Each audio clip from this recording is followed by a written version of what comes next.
Hello, welcome to Should I Buy This Game, featuring the blueprints of Mad King Ludwig.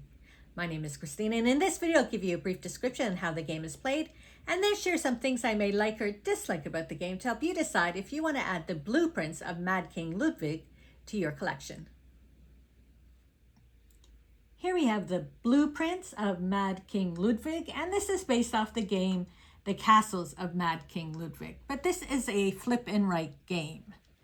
And basically what you're doing is there are room cards and you flip over room cards, and say we're playing with 2 people, I would flip over 4 cards, and these stacks are picked. We don't use all the cards. You decide for 2 people you use 40 cards, I think it is. And these are your choices. So you've got some parks, a bedroom, and the gallery of mirrors, and they're all worth different points on the cards. So say if we were to pick, it doesn't matter, the small yard, what you do is you come to your blueprint and you put it underneath, and you can see, you can line it up so you know exactly where it is going on your blueprint. Now I suggest using a Sharpie or a ballpoint pen to outline it, because just by coloring it in, you will not see all of the doors. The pencil crayons are too light for you to see the detail of the lines and the doors. So we like to use Sharpies and pens. Now, when you're connecting your rooms, they all have to connect through a door. You can't just randomly place a room up here. They all have to be connected through a door. And you don't get points or anything until a room is completed. So this orange room here only has 1 door, so it's pretty easy to complete. This park had 2 doors, so I had to just connect both of those, and then that park was complete. Now they've also added in courtyards, and that's when you have a door that goes out, but there's walls all around. So that is considered a courtyard. And then you also have the opportunity to make a moat. So I'll show you that on the point. So I have a moat here, and which scores all my rooms under the moat. And so you can see that all the rooms are connected. Now there's some here that I've crossed off, and I'll be showing you why in a moment in the points. So you're given a point sheet as well as this at the beginning of the game. So along the top, you automatically get a start reward. And these are blank like this, and then once you use it, you color it in. And you can choose any of the rewards for here. Now, because I tended to go last a lot, I got to color in these little circles here to give me bonus rewards. Because what happens if the first player was to pick a 4 and I was to pick a 6, whoever has the smallest number gets to go first the next round. And so that's why I kept going last. For some reason, even though they went first, they kept picking like 2s, and I ended up with the 6s and 8s.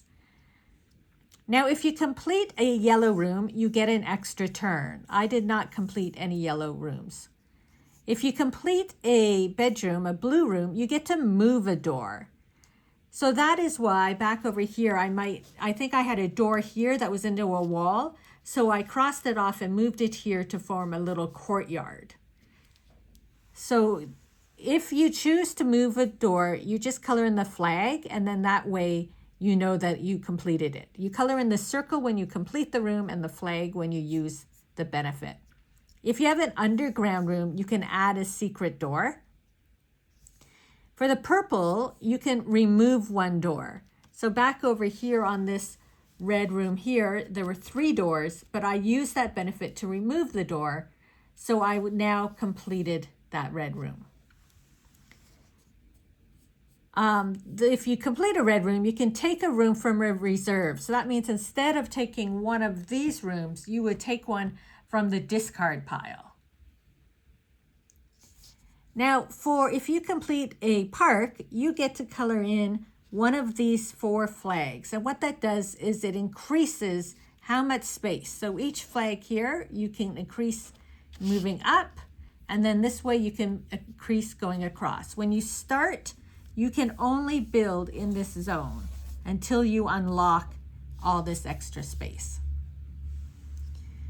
Now with the coloring the swans, so that is like on this card here, how there's a swan. If you pick a card like this, you get to color in a swan. And each swan, once you get 4 swans, you can build a moat. And that is here my moat. And it scores the rooms underneath it. Now there are bonus cards. So if you do the orange rooms, you're allowed to take 2 bonus cards. But you only score, here I completed 2 rooms, so I would only score 2 of the bonus cards, even if I had a whole pile of them. You get 10 points per courtyard. And then there's some other cards that will give you a benefit. I don't have one out. The decree card. These are the decree cards. Oh, this is actually, sorry, how many rooms you complete. You get points for your rooms. And then down here we have the king's favors. And depending on how you score, there's a whole variety of them. You get 15 if you're first, 8 if you're second, 4 if you're third. But if you tie, then you add these 2 up and split the points. So for this map here, I scored 309 points. I have to say that currently this is my favorite flip and write game. I just love that we're actually doing something other than crossing off boxes. And I come from an art background, so I really like sitting and choosing the cards and seeing how all the different rooms will fit and drawing them and then coloring them. And I just find it a really relaxing, fun game to play. I really like how once you complete a room, you can do all these bonuses to help you complete other rooms and get more points. And that's the other thing. This game is big point game. So I had 309 points, and I don't even know if I did well or not. I'm sure I did okay because it's the highest score we've had so far. But there's probably people that do better than me. So it's big points. And sometimes that's really satisfying to get those big point games after having points where you get 3 points after spending an hour playing. And my whole family really likes this game as well. And I'll just show you, this is Gemma's castle, and you can see how much effort she put in making it all really pretty. And when she was home, she wanted to play it multiple times just because she just really enjoyed sitting and drawing out and coloring all the shapes. So as I said, I would highly recommend this game. If it looks interesting to you, we really enjoyed it. So a couple things that we didn't like, even though we loved the game, was one is that this is like a vellum. And so just as I mentioned before, the pencil crayons alone doesn't really do it. You need a ballpoint pen or preferably like a Sharpie. You want to be careful because it's a vellum. You don't want too inky of a pen that will smudge once you go to color it in. So you want to maybe experiment with something on the paper. And the other thing is, as you can see here, I was able to open up all the space on my map, but I never used it. I only used a little bit here for a couple of rooms. And so I wish there were a few more turns to that you could build out the castle more. I'm thinking if we're playing a 2-person game, I may just personally add in more cards and give us some more turns, but it's not in the rule book.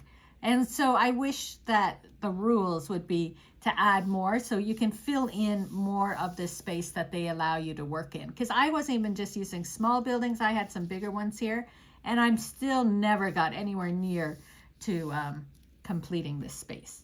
But as I mentioned before, I love this game. It's my favorite flip and write game currently. So let me know in the comments if you've played Blueprints of Mad King Ludwig and what you think of the game.